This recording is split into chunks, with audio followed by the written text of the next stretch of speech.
वालेकुम। ये आप पर के SHO साहब हैं, इशफाक साहब। ये कह रहे थे आपको पंच मारेंगे और बात बढ़ जाएगी, आपके साथ बुरा होगा।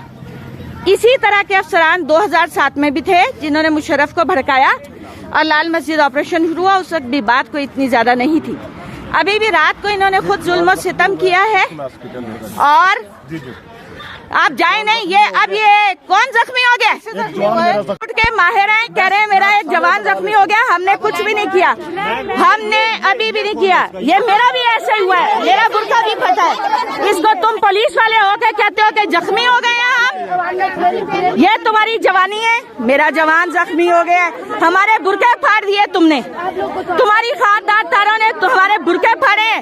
मैंने कहा था कि अगर हमारे बुर्के फटे तो याद रखना मुशर्रफ से भी बुरा। ये देखिए तालिबात के इन्होंने बुर्के फाड़ दिए खानदार तारों से। ये इस बच्ची के हाथ को देखें, इसका हाल जख्मी हुआ है। आगे आओ, इनको पकड़ो, मारो। तुमने कहा है, तुमने कहा है। ये देखो नजर आ रहा है, ये नजर आ रहा है। तो तुम भी तो कह रहे हैं ना हमने तो तुम्हें कुछ नहीं कहा। तुम्हें किसने कहा? ये देख लें, ये वो बंदा है। इस जैसे हुकूमत के गुर्गे, ISI के MI के गुर्गे, ये हमेशा मामलात को खराब करते हैं।